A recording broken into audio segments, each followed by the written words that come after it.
pourquoi est-ce que depuis des millénaires et vraisemblablement des centaines de millénaires et peut-être même davantage puisque les paléontologistes nous apprennent que le passé de l'espèce est beaucoup plus lointain que nous ne le pensions précédemment. Pourquoi est-ce que les hommes ont consacré une telle part de leur temps à inventer et à se répéter et à écouter avec délectation des histoires qui n'ont ni queue ni tête? Vraisemblablement parce qu'elle leur fournissait un certain nombre, ici j'emploierai à nouveau un terme dont je me suis servi, des schèmes, des principes régulateurs, et en essayant justement de démonter les mythes comme on pourrait démonter des mécanismes d'horlogerie, de comprendre comment ils sont faits, on voit qu'il y a une ressemblance et une différence entre la pensée mythique et la pensée scientifique. La ressemblance, c'est que comme la science, les mythes cherchent à expliquer. La différence, c'est qu'au lieu de chercher à expliquer, si je puis dire, coup par coup, comme fait la science, qui recourt à certains types d'explications dans l'ordre physique, certains types d'explications dans l'ordre biologique, d'autres encore dans l'ordre psychologique et ainsi de suite, eh bien, le mythe est un type d'explication qui cherche à expliquer tout à la fois, qui cherche à dégager un schème d'articulation qui rendent compte de la totalité de l'expérience d'une société, depuis ses rapports avec le monde, et quand je veux dire le monde, c'est le ciel étoilé au-dessus de nous, et puis les plantes qui y poussent, les animaux qui y vivent, le climat qui y règne, et ainsi de suite, et puis l'ordre social lui-même, tel que cette société le conçoit, tel qu'elle le vit et tel qu'elle l'a créé.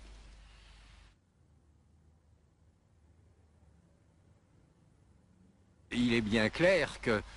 ça n'est pas par un effort réfléchi que les mythes se construisent. D'abord, ce sont des œuvres collectives. Je ne veux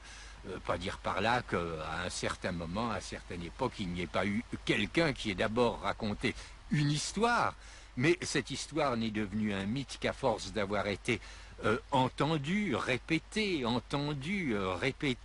réentendu et re-répété et ainsi de suite, et être devenu une création collective par toutes sortes d'ajouts, de suppressions qui se sont faits au cours des âges, et où par conséquent la pensée consciente n'intervient pas. Donc la mythologie était un domaine où, comme dans d'autres, mais peut-être mieux encore que dans d'autres, on pouvait essayer de saisir la pensée inconsciente dans son fonctionnement et dans ses opérations. J'ai été frappé que les mythes des Indiens d'Amérique du Sud, en tout cas des Bororo, qui m'ont fourni le premier mythe d'où toute l'analyse a démarré, que ces Indiens donc sont extrêmement sensibles à l'opposition que nous faisons en langage ethnologique entre la nature et la culture, mais que pour eux le passage d'un règne à l'autre règne n'était pas tellement défini comme nous pourrions le faire nous-mêmes par l'invention des outils ou par l'apparition du langage, mais par le passage de la nourriture crue, qui est celle des animaux, à la nourriture cuite, qui est celle par excellence de l'humanité. Et c'est l'opposition fondamentale dont je suis parti, le fil conducteur qui m'a servi à essayer de comprendre les rapports qui pouvaient exister entre un certain nombre de mythes, mythes sur l'origine du feu de cuisine, où il est tout à fait clair qu'il s'agit en effet du passage de la nature à la culture par la conquête du feu, et des mythes qui semblait tout à fait différent et n'avoir aucun rapport avec le précédent, puisqu'au lieu d'être question de feu, il était question d'eau, mais que l'on pouvait précisément interpréter de la même façon en faisant des images symétriques, comme vues dans un miroir ou à l'envers des mythes dont je parlais. Et c'est ainsi que, de proche en proche, j'ai essayé d'articuler toute une partie du discours mythique des Indiens d'Amérique. Ça, c'était l'objet du premier volume, mais en même temps, il posait, cette analyse posait un certain nombre de problèmes, et dont l'un d'entre eux, peut-être le principal, était qu'il semblait y avoir dans les mythes certains problèmes qui se posaient avant même le cru, si je puis dire, et d'autres qui se posaient après le cuit, que l'opposition du cru et du cuit était une opposition trop simple, trop élémentaire, qu'il y avait du plus que cru, qu'il y avait du plus que cuit. Et ceci m'était imposé par la place que les mythes même que j'avais examinés faisaient à deux substances comme le miel sauvage et le tabac, qui m'ont donc obligé à envisager cette espèce de retour à l'état de nature que représente pour les Indiens sud-américains la collecte du miel sauvage pendant la saison sèche, la place particulière que le tabac fumé ou bu occupe dans leur rite et dans leurs croyances comme moyen de communiquer avec le monde spirituel, soit dans un cas une sorte de retour à la crudité et dans l'autre cas un passage au-delà de la catégorie du cuit puisque c'est au-delà de la catégorie de la culture. Ceci était le deuxième moment, mais qui lui-même posait des problèmes et je dirais volontiers des problèmes d'un autre ordre, puisqu'il se trouvait qu'au fur et à mesure que j'étendais ma prospection, que j'intégrais de nouveaux mythes à ceux que j'avais précédemment analysés, j'étais obligé non pas seulement de me poser de nouveaux problèmes, mais d'élargir le champ géographique de mon enquête et de faire progressivement appel à des mythes provenant d'Amérique du Nord, en plus de ceux provenant d'Amérique du Sud, ce qui, naturellement,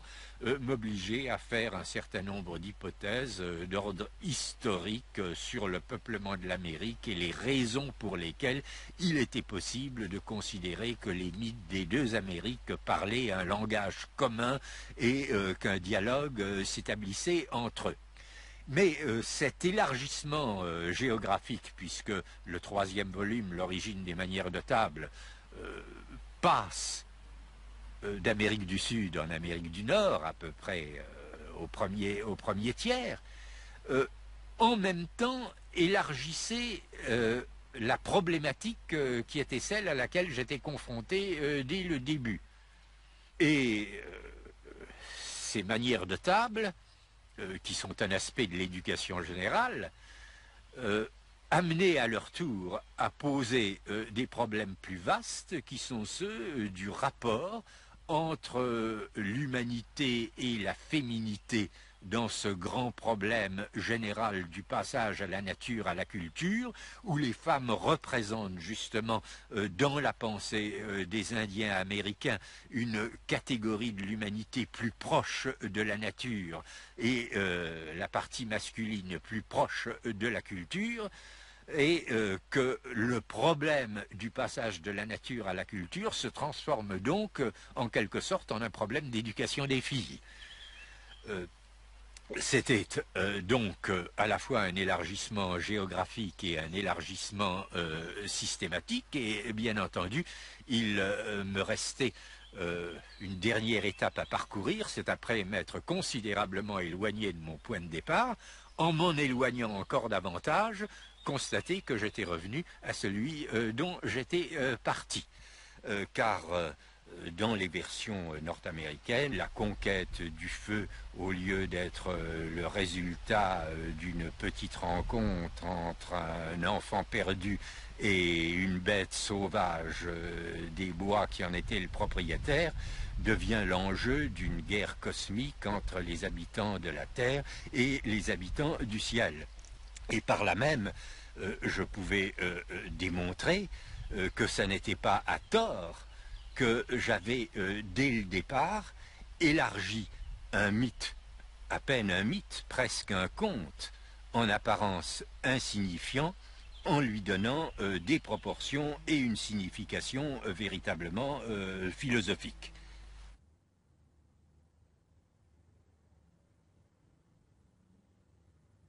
Au départ, il m'avait semblé, ou du moins je n'avais prétendu qu'un rôle méthodologique, que ça me suffisait. Mais au fur et à mesure que je progressais dans l'analyse, j'ai eu le sentiment de plus en plus aigu qu'il y avait une raison profonde pour d'ailleurs une cause qui m'apparaissait tout de suite, à savoir que ce n'était pas n'importe quelle forme musicale qui pouvait aider à interpréter les mythes, et probablement pas les formes musicales exotiques qui peuvent être celles des peuples mêmes qui racontent les mythes en question ou de peuples voisins, mais que c'étaient les formes musicales qui étaient apparues dans notre propre civilisation à une époque déterminée, vers le XVIe, XVIIe siècle, et qui ont régné sur la musique jusqu'au XIXe ou jusqu'au début du XXe. Et alors pourquoi? Et ce que j'ai essayé dans la conclusion, qui s'appelle finale d'ailleurs pour respecter la forme musicale qui préside à l'ensemble de l'ouvrage, ce que j'ai essayé de montrer, c'est que vraisemblablement, il s'est passé dans notre propre société, dans notre propre civilisation, un très grand phénomène en ce qui concerne les rapports du mythe et de la musique, c'est qu'au moment où le mythe a perdu sa mainmise sur la pensée de l'homme moderne, au moment où est apparue la forme romanesque, et ça on peut le situer autour du XVIIe siècle, eh bien à ce moment-là, la musique a assumé, sans s'en rendre compte, les formes de la mythologie expirante. Et que si, au départ, j'étais allé chercher dans la musique des formes qui devaient me permettre d'interpréter les constructions mythiques, la raison en était que la musique elle-même était allée les chercher dans les mythes au moment où les mythes avaient perdu leur valeur, leur fonction de civilisation. C'est donc pour des raisons tout à fait profondes et auxquelles je tiens beaucoup que j'ai utilisé cette comparaison qui a été plus qu'une comparaison, qui a été une sorte de fil conducteur d'un bout à l'autre de l'ouvrage.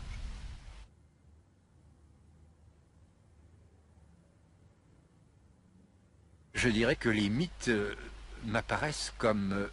de très très beaux objets et qu'on ne se lasse pas de contempler, de manipuler et on ne se lasse pas non plus d'essayer de comprendre pourquoi on les trouve beaux. Et peut-être que si je me suis si longtemps attaché à l'étude des mythes, c'est avec l'espoir qu'en parvenant à démonter ces objets esthétiquement admirables, on pourrait contribuer d'une certaine manière à comprendre ce que c'est que le sentiment du beau et pourquoi nous avons l'impression, enfin, qu'un tableau, qu'un poème ou qu'un paysage est beau.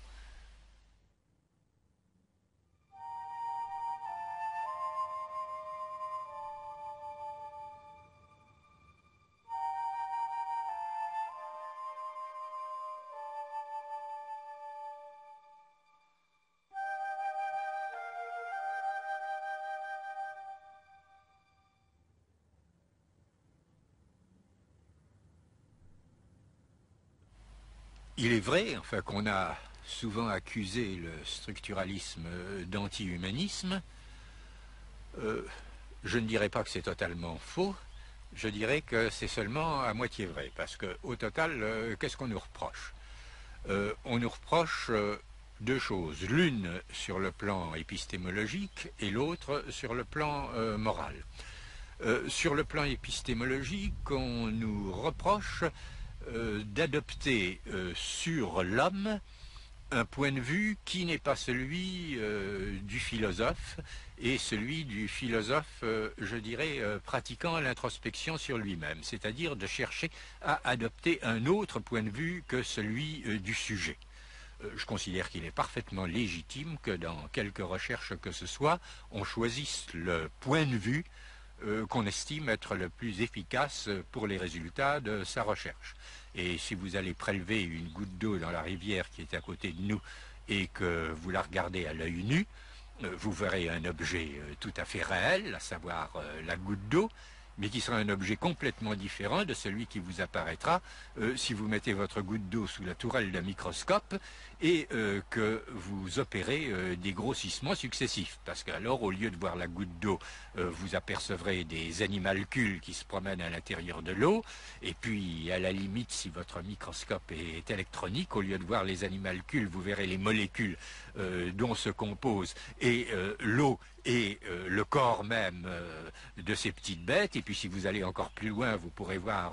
des atomes. Enfin, on n'insiste pas. Eh bien, tous ces points de vue sont parfaitement légitimes. Il s'agit de savoir ce qu'on cherche et quel est le point de vue le grossissement qu'on doit adopter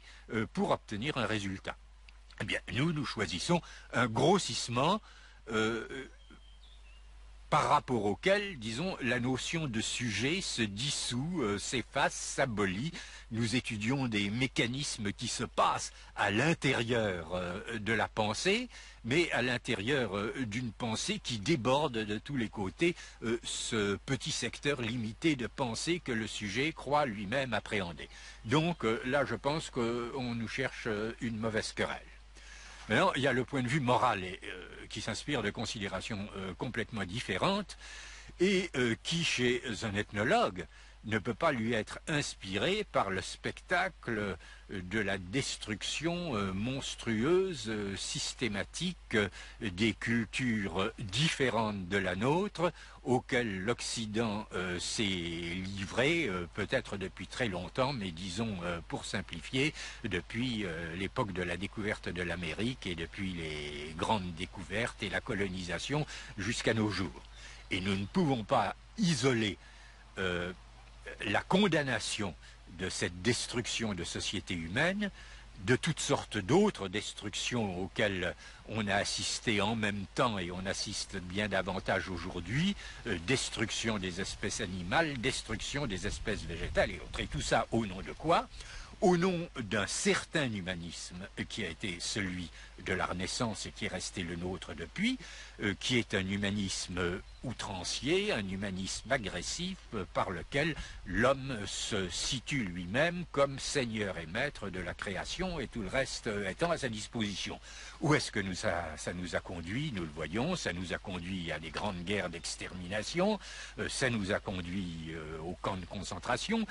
ça nous a conduit à l'extermination d'une partie de l'humanité par elle-même, et c'est cette partie même de l'humanité qui se considérait comme supérieure à tout le reste de l'humanité. Pourquoi? Parce que, me semble-t-il, l'humanisme classique a défini l'homme de façon beaucoup trop étroite. Il l'a défini comme être pensant au lieu de le définir comme être vivant. Il a placé beaucoup trop près de l'homme les frontières où s'arrêtait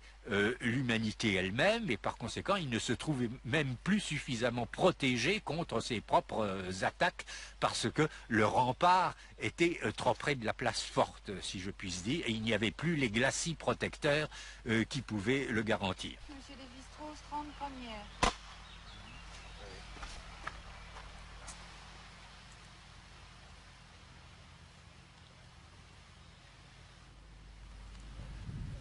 C'est bien le domaine sur lequel, ayant le sentiment de m'être toujours trompé dans le passé, je m'abstiendrai soigneusement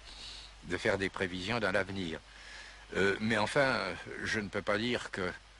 je me sens particulièrement à mon aise dans le siècle où le hasard m'a fait naître, et que la manière dont il évolue ne me donne pas à penser que, sinon moi-même, mes descendants s'y sentiront davantage à leur aise que moi. Nous en avons déjà parlé à 2 ou 3 reprises. J'ai le sentiment qu'un monde qui tend à devenir surpeuplé, là même d'ailleurs où il ne l'est pas encore, parce que la densité même de la population se trouve démultiplié par l'accélération des moyens physiques de communication et des moyens intellectuels de communication. Enfin, fait que nous avons tendance à devenir de plus en plus des consommateurs et des consommateurs boulimiques des richesses qui nous entourent, qu'il s'agisse des richesses concrètes de l'univers et que nous détruisons en les consommant, ou des richesses intellectuelles que nous absorbons avec une intensité, une rapidité beaucoup plus grande que nous ne parvenons à les renouveler. Enfin, il nous faut toujours un musée imaginaire, et le fait que l'expression soit née de notre temps est significatif, qu'il nous faille à chaque seconde avoir à notre disposition tout le capital intellectuel que l'humanité s'est trouvée avoir produit dans toute son étendue depuis son origine, et que ça nous suffise à peine pour nos besoins, me semble inquiétant pour un avenir qui, enfin dans la perspective où je me place, exigerait bien davantage cet équilibre entre, disons, la communication et la non-communication qui a été le caractère des grandes époques créatrices. Nous nous posons constamment le problème d'établir de meilleures communications entre les hommes, peut-être aussi une certaine surdité est-elle féconde du point de vue de la création véritable. Les grandes époques ont été celles où les hommes communiquaient suffisamment pour pouvoir se féconder réciproquement, et où en même temps la communication se trouvait freinée et ralentie de manière assez substantielle pour qu'ils puissent tirer pleinement profit des avantages de la communication proprement dite. Enfin, un monde où les lettres mettaient plusieurs semaines à se parvenir, bon, était un monde peut-être mieux équilibré que celui où nous vivons aujourd'hui. Mais cela, c'est tellement subjectif. Ça tient tellement à des raisons de tempérament, d'histoire personnelle, de caractère, que je crois que nous sommes tout à fait en dehors de ce qu'on peut demander à un homme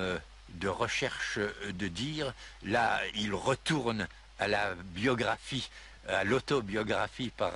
laquelle nous avions commencé, et il s'écarte tout à fait des raisonnements plus solides qu'il essaye de faire, non pas du tout sur un avenir qu'il est incapable de prévoir, mais sur les matériaux beaucoup plus modestes sur lesquels il travaille et dont il essaye d'extraire quelques parcelles de vérité. Après 1972, le fondateur de l'anthropologie structurale a continué à appliquer sa méthode, toujours en ethnologie, mais aussi à l'art et à la littérature, analysant les grands maîtres qu'il ne cesse de célébrer, mettant au jour l'ordre secret qui gouverne leurs œuvres. Il publiera en particulier La Voix des masques, Le regard éloigné, La potière jalouse, De près et de loin, Histoire de lynx, Regardez, écoutez, lire.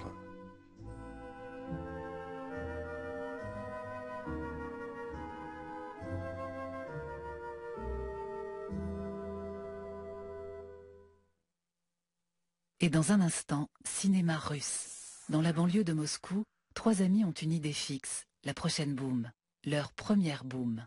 Un événement qui les changera définitivement.